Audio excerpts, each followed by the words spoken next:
Hello दोस्तों, one chapter in one short series में आपका स्वागत है। आज हम लोग क्लास 7 चैप्टर 7 को डिस्कस करने वाले हैं, जिसका नाम है human environment settlement transport and communication. ये जो है क्लास 7 ज्योग्राफी का चैप्टर 7 है।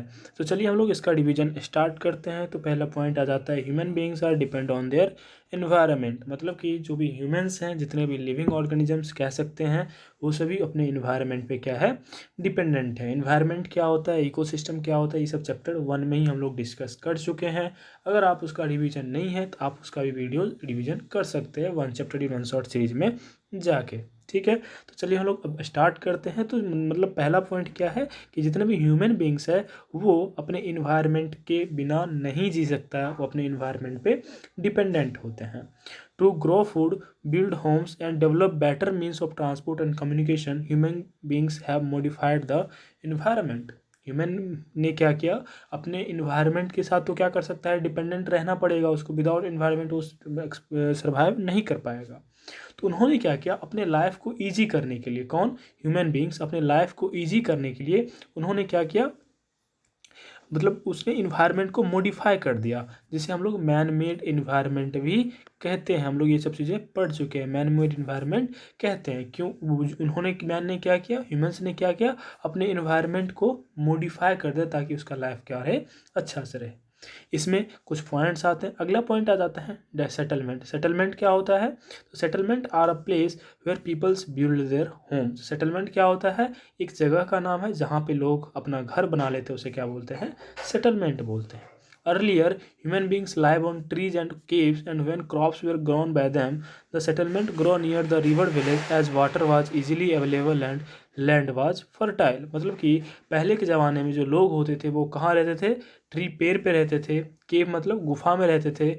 जब क्रॉप्स उगाना स्टार्ट हुआ, क्रॉप्स कब उगना स्टार्ट हुआ, क्लास 6 हिस्ट्री का ये पॉइंट है, कमेंट करके बताना। ठीक है, तो जब क्रॉप्स ग्रो होना स्टार्ट हुआ तो लोगों ने क्या करने लगा कि नदी और नदी के किनारे अपना सेटलमेंट बनाने लगा, जिससे कि मतलब कि उसका लाइफ इजी हो गया। और मोस्टली जो थे वो पीपल्स कहाँ पे अपना सेटलमेंट रखते थे, वाटर के बगल में। मतलब कि जहाँ पे वाटर भी अवेलेबल हो, वाटर जहाँ अवेलेबल होगा वहाँ पे क्रॉप्स भी ग्रो होगा, फिश भी या फिर एनिमल्स भी वहाँ पे मिलेंगे। मतलब कि लोगों ने जब सेटलमेंट स्टार्ट किया था तो कहाँ किया था, रिवर एंड वैली के नज़दीक में, मीन्स जहाँ पे वाटर अवेलेबल हो। ठीक है, सेटलमेंट कैन बी परमानेंट और टेम्परेरी। अगर सेटलमेंट को डिवाइड करेंगे तो सेटलमेंट कितने टाइप्स के हो जाएंगे, दो टाइप्स के। कौन कौन, परमानेंट एंड टेम्पोररी। ये क्या होता है, settlement which are occupied for a short time are called temporary settlement. मतलब कि जो सेटलमेंट कुछ देर के लिए हो उसे हम लोग क्या बोलते हैं, टेम्प्रोरी सेटलमेंट। कुछ देर कहने का मतलब एक दो घंटा नहीं है, मीन्स 5 महीने 6 महीने। जैसे हम लोग रेंट लेके रहते हैं कहीं पे, तो उसे हम लोग क्या बोलेंगे, टेम्प्रोरी सेटलमेंट, क्योंकि हम वहाँ पे परमानेंटली लाइफ टाइम नहीं रहने वाले हैं। तो यहाँ पे कुछ दिन के लिए, मीन्स कुछ समय के लिए, वो एक दिन हो सकता है, एक महीना हो सकता है, एक साल हो सकता है, उस जगह को हम लोग, उस सेटलमेंट को हम लोग क्या बोलेंगे, टेम्प्रोरी सेटलमेंट कहेंगे। People living in a hot and cold desert and mountains of a dwell in temporary settlement. They practice hunting, gathering, shifting, cultivation and transhumance। मतलब कि जो पीपल क्या कहते हैं, हॉट या कोल्ड डेजर्ट साइड या फिर माउंटेन तरफ रहते हैं, वो जो है वो क्या होता है, उसका क्या होता है, टेम्प्रोरी सेटलमेंट होते हैं। क्यों टेम्प्रोरी सेटलमेंट होते हैं, बिकॉज ऑफ एक्चुअली वो क्या होते हैं, हंटर एंड गैदरर्स होते हैं। Hunter and gatherers means nomadic होते हैं, और वो नोमैडिक एक जगह पे स्टे नहीं करता है, वो अपना घर क्या करता है, बदलते रहता है। इसीलिए उसका जो सेटलमेंट है, वो सेटलमेंट हम लोग क्या बोलते हैं, टेम्प्रोरी सेटलमेंट बोलते हैं। ठीक है, in permanent settlement people build their homes to life. मतलब कि परमानेंट सेटलमेंट क्या होता है, तो परमानेंट सेटलमेंट क्या करता है, पीपल्स जो है अपना घर परमानेंटली बनाता है। जहाँ पे अगर मान लो जिस प्लेस पे उसको रहना है, उस प्लेस पे वो अपना घर बना लेता है, तो वहाँ पे वो क्या हो गया, उसका परमानेंट सेटलमेंट हो गया। अब देखो, settlement can be rural and urban. Settlement जो है वो या तो रूरल हो सकते हैं या फिर अर्बन भी हो सकते हैं। हमने पहले पहले पढ़ा था कि सेटलमेंट या तो टेम्प्रोरी होंगे या फिर परमानेंट होंगे। अब हम लोग क्या पढ़ेंगे कि सेटलमेंट जो है या तो रूरल हो सकते हैं या फिर अर्बन भी हो सकते हैं। तो परमानेंट, टेम्प्रोरी हम लोगों ने देख लिया, अब रूरल एंड अर्बन सेटलमेंट को हम लोग देखते हैं। Rural settlement can be compact और स्कैटर्ड। रूरल सेटलमेंट क्या हो सकते हैं, कम्पैक्ट भी हो सकते हैं और स्कैटर्ड भी हो सकते हैं। इसका मतलब क्या होता है, कम्पैक्ट और स्कैटर्ड मतलब लोग घर पे घर, बहुत नज़दीक नज़दीक भी घर होकर, मतलब कि पीपल्स का जो घर है वो नज़दीक नज़दीक है, तो उसे हम लोग क्या बोलते हैं, कम्पैक्ट सेटलमेंट, मतलब कि पूरा सटा सटा घर हुआ है। या फिर अगर बहुत बहुत दूर है, एक का घर यहाँ है, दूसरे का घर यहाँ है, तीसरे का घर यहाँ है, चौथा घर यहाँ है, तो हट हट के जो घर है ना, इसी सेटलमेंट को हम लोग क्या बोलते हैं, स्कैटर्ड सेटलमेंट बोलते हैं। तो गांव में जो है आपको कॉम्पैक्ट और मतलब कि कॉम्पैक्ट एंड स्कैटर्ड दोनों देखने को मिल सकते हैं। वो डिपेंड करता है कि गांव का एरिया कितना है, पॉपुलेशन कितना है। ऐसा परमानेंट नहीं है कि गांव का कॉम्पैक्ट ही होगा या फिर स्कैटर्ड होगा, ठीक है। और compact settlement is closely build area of settlement near flat land, मतलब कि फ्लैट लैंड के पास अगर लोग अपने घर जो है, मतलब अपना जो सेटलमेंट है बहुत नज़दीक नज़दीक बना रखा है या फिर क्लोज एरिया में बना रखा है, तो उसे हम लोग क्या बोलेंगे, कॉम्पैक्ट सेटलमेंट बोलेंगे।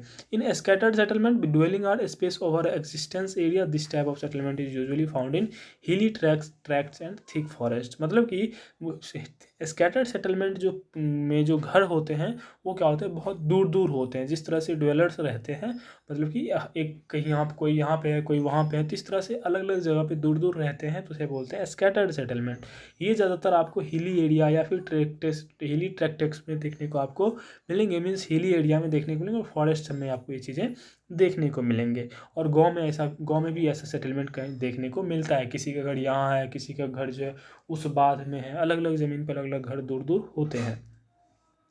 People in rural areas practice agriculture, in urban areas people are mostly engage in services, मतलब कि रूरल एरियाज को जो पीपल्स होते हैं वो क्या होते हैं, एग्रीकल्चर मतलब ज़्यादा मोस्टली खेती ही करते हैं। और जो अर्बन एरिया के पीपल होते हैं वो क्या रहते हैं, सर्विसेज में इंगेज रहते हैं। कोई फैक्ट्री में मैनेजर है, कोई बैंक में मैनेजर है, मतलब कि सेवा कार्य में लगे रहते हैं, ठीक है। अगला है thick mud houses with that's roofs are common in hot climate.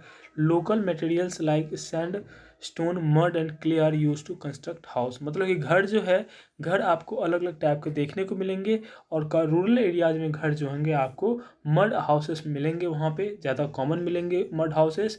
और थ्रेस्ड रूफ थोड़ा सा आपको वहाँ पे देखने को मिलेंगे। गांव का जो एरिया होता है थोड़ा सा हॉट भी होते हैं कहीं कहीं पे, और लोकल मटेरियल से वो लोग क्या करते हैं, घर बनाते हैं। देखते होंगे कि बालू जो होती है, सैंड हम लोग दो प्रकार के यूज करते हैं, एक होता है लोकल, एक होता है आपको सैमसून करके येलोइश कलर का होता है, सैमसन ऐसे ही कुछ नाम होता है।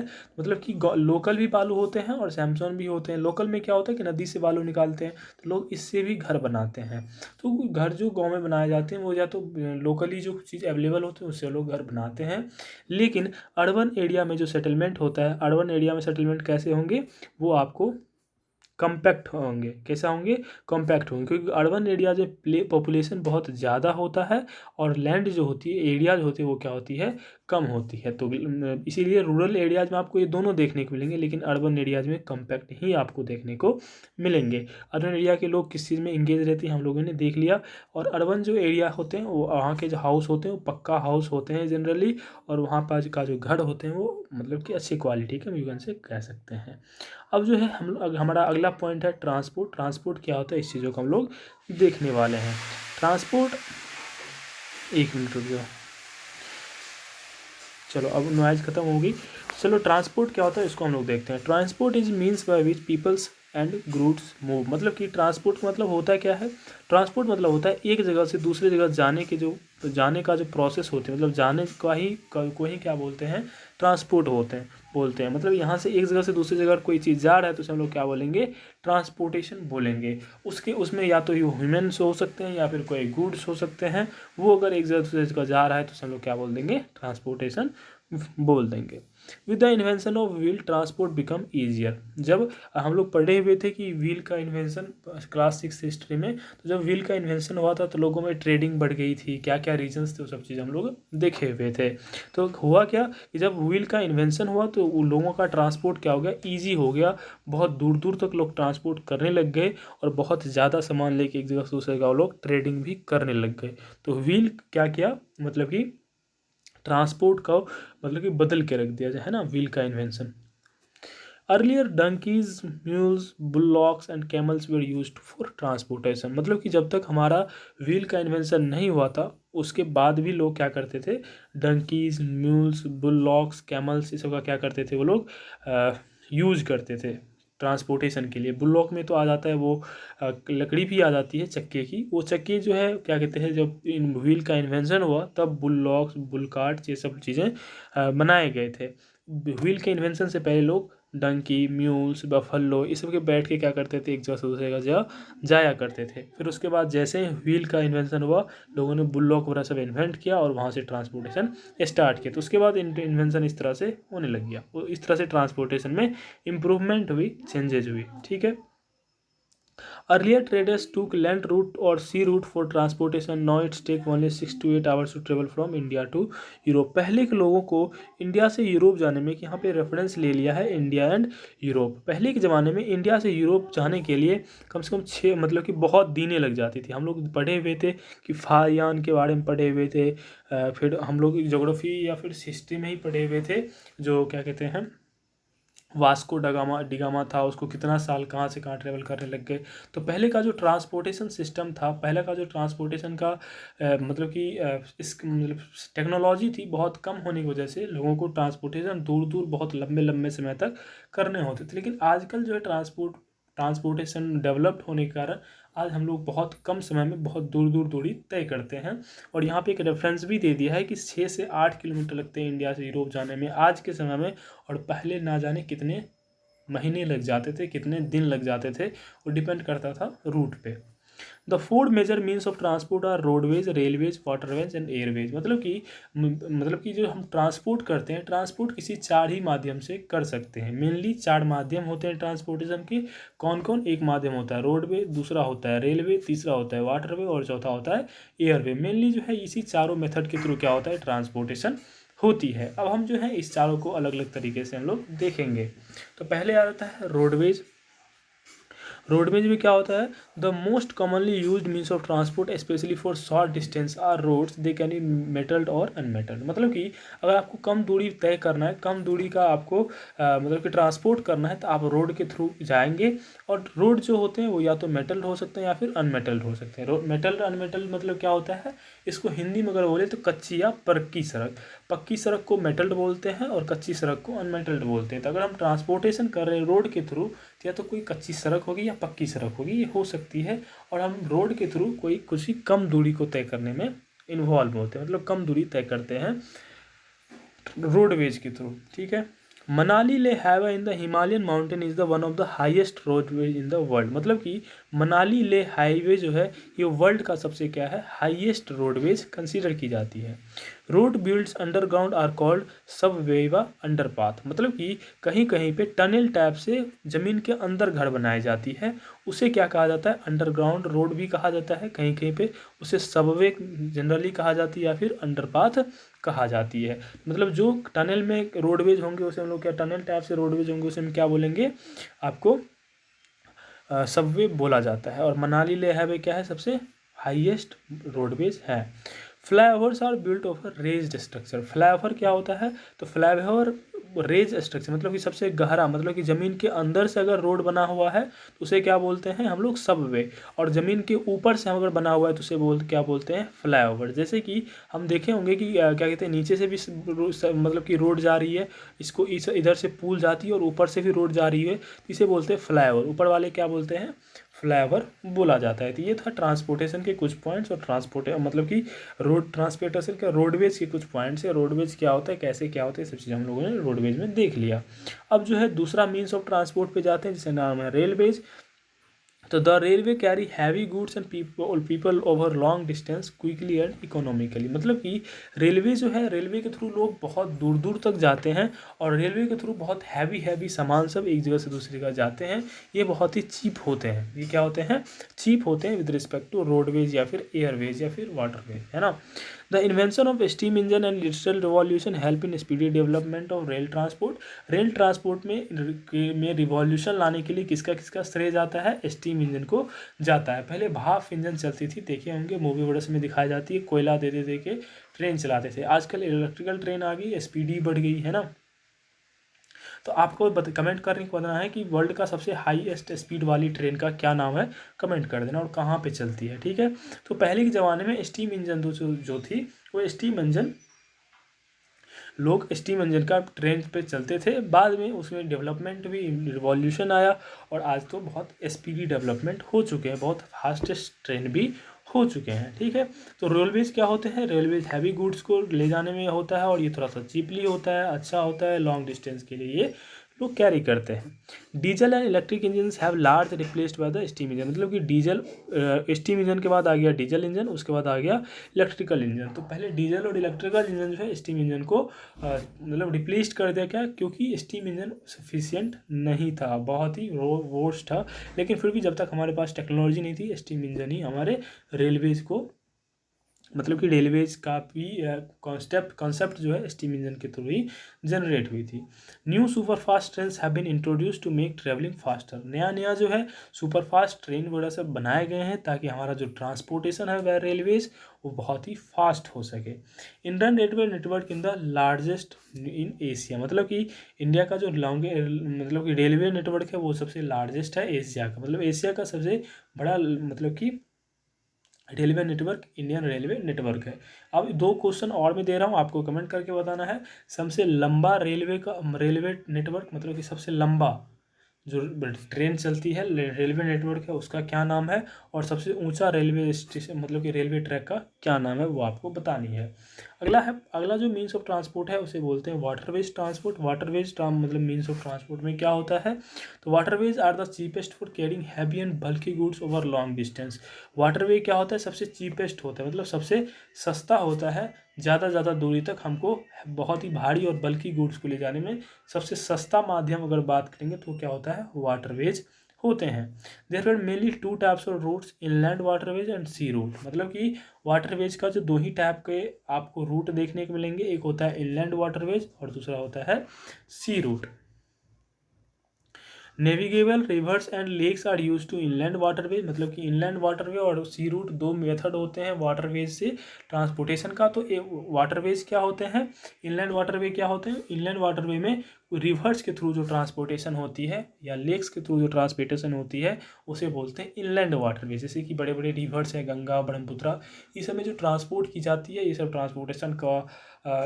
ट्रांसपोर्टेशन को लोग इनलैंड वाटरवे कहते हैं। Some of the important inland waterways are the Ganga Brahmaputra river system, the Great Lakes in North America and the river लीन इन अफ्रीका। ये सब जो है इस सब का जो वाटरवे ट्रांसपोर्टेशन है ये सबसे मतलब कि फेमस है या फिर सबसे लार्जेस्ट कह सकते हो। Sea route are connected through the ports. Sea route क्या होता है? पोर्ट्स के थ्रू कनेक्टेड होते हैं, जिसे हम हिंदी में बंदरगाह बोलते हैं। और सी रूट जो है अलग अलग देश से भी कनेक्टेड होता है, अलग अलग चीज़ें से ये लोग चीज़ें कनेक्टेड होते हैं, है ना। अब आता है अगला means of transport airways. Airways क्या होता है? It is the fastest means of transport develop in the early 20th century. 20वीं शताब्दी से के आसपास ये जो है सबसे fastest means of transport consider की गई है। It is the only mode of transport to reach the most remote and distant area, especially where there is no roads and railway। यह एक ऐसा मीन्स ऑफ ट्रांसपोर्ट है जिसमें कि हम कहीं पे भी जा सकते हैं, जहाँ पे ट्रेन और रोड नहीं जा सकते, वहाँ पे भी हम इस ट्रांसपोर्ट के मीन्स ऑफ ट्रांसपोर्ट के थ्रू वहाँ पर हम पहुंच सकते हैं। Helicopter are use to transport item to remote area. Helicopters जो होते हैं वो रिमोट एरिया, मतलब कि जहाँ पे रोडवेज वगैरह सब नहीं पहुंच सकते वहाँ पे हेलीकॉप्टर्स का यूज करते हैं। एक और होता है एरोप्लेन। एरोप्लेन का ये सब चीज़ों में एरिया यूज नहीं करते हैं क्योंकि एरोप्लेन को रनवे चाहिए होगा, अब वो कहीं पे उतर नहीं सकता है, वो रनवे पे ही उतरेगा। तो इसीलिए हेलीकॉप्टर्स को इस वर्क में यूज किए जाते हैं, कहीं पे भी उतरना हो हेलीकॉप्टर से लोग उतरते हैं। It is the most expensive mode of transport. ये जो है सबसे ज़्यादा महंगा ट्रांसपोर्ट होता है। अगर आपको इससे ट्रैवल करना है तो आपको मोटी रकम का सामना करना पड़ेगा। और सबसे सस्ते मोड ऑफ ट्रांसपोर्ट किस में आ जाएंगे? वाटरवेज में कंसिडर किया जाएंगे। क्यों? क्या इसको सबसे हाईएस्ट मतलब कि कॉस्टेस्ट माना जाता है? बिकॉज ऑफ इसमें फ्यूल्स बहुत ज़्यादा यूज होते हैं, क्योंकि हम उड़ के जा रहे हैं, जितना जल्दी जाएंगे उतना ज़्यादा खर्चा होगा, ऐसे समझ जाना है, ठीक है। तो इसमें ज़्यादा फ्यूल्स यूज होते हैं, इसीलिए ज़्यादा कॉस्ट करते हैं इस पर। Some major airports in the world are Delhi, Mumbai, New York, London, Paris, Frankfurt and Cairo. ये सब जो है कुछ फेमस या फिर इम्पोर्टेंट या फिर मेजर क्या है वर्ल्ड का सबसे अच्छा या फिर मेजर एयरपोर्ट्स है, फेमस एयरपोर्ट्स है, ठीक है। हम लोगों ने 4 वेज ऑफ ट्रांसपोर्ट को डिस्कस कर लिया होगा और आई होप कि इसमें सबका सब क्लियर हो गए पॉइंट। अब जो है हम लोग लास्ट टॉपिक कम्युनिकेशन को, इस चैप्टर का लास्ट टॉपिक है कम्युनिकेशन, इसको हम लोग डिस्कस करने वाले हैं। Communication is the process of conveying message to the others. Communication क्या होता है, तो एक जगह से दूसरी जगह मैसेज के पहुंचाने के जो क्या कहते हैं प्रोसेस होते हैं, इसी प्रोसेस को हम लोग क्या बोलते हैं, कम्युनिकेशन बोलते हैं। Different mode of communication are use to provide information, to educate as well as entertain. मतलब कि अलग अलग तरीके जो कम्युनिकेशन सिस्टम है जैसे कि सोशल मीडिया हो गया, फ़ोन कॉल हो गया, अलग अलग एप्लीकेशंस हैं, उस सब के थ्रू हम क्या कहते हैं, हम कम्युनिकेट करते हैं। इसका अलग अलग पर्पस होते हैं। हम लोग जो है कम्युनिकेशन का अलग अलग तरीके से यूज भी करते हैं, जैसे कि हम लोग इंफॉर्मेशन प्रोवाइड करने का भी यूज करते हैं कम्युनिकेशन के थ्रू। जैसे कि हम लोग क्लास करते हैं, ऑनलाइन क्लास करते हैं, कम्युनिकेशन के थ्रू ये चीज़ें करते हैं। अगला पॉइंट है, through newspaper, radio and television we communicate with large number of people, therefore called mass media. हम लोग जो है न्यूज़पेपर, रेडियो, टेलीविज़न, इस सब के थ्रू बहुत लंबे, बहुत ज़्यादा पीपल तक पहुंच सकते हैं। इसीलिए इस सब मीडिया को हम लोग क्या बोलते हैं, मास मीडिया कहा जाता है। ठीक है, बिकॉज ऑफ इसके थ्रू हम बहुत लोगों से मिल सकते हैं, मतलब बहुत लोगों से कम्युनिकेट कर सकते हैं। Television, radio, internet, wireless telephone are main mode of transportation. ये जो television, radio, internet, wireless telephone है, ये सब क्या है, मेन मोड ऑफ कम्युनिकेशन कहा जाता है। With the use of satellite we can explore the earth and communicate at a global community. हम लोग जो है सेटेलाइट के माध्यम से हम लोग ग्लोबल कम्युनिटी से भी कम्युनिकेट कर सकते हैं। आजकल यही पॉसिबल हो चुका है, किसके हेल्प से, सैटेलाइट के मदद से। तो इसी के साथ आपका ये चैप्टर खत्म हो जाता है। आई होप कि पूरा समझ में आ गया होगा। फिर मिलेंगे नेक्स्ट वीडियो में। Thank you so much for watching this video.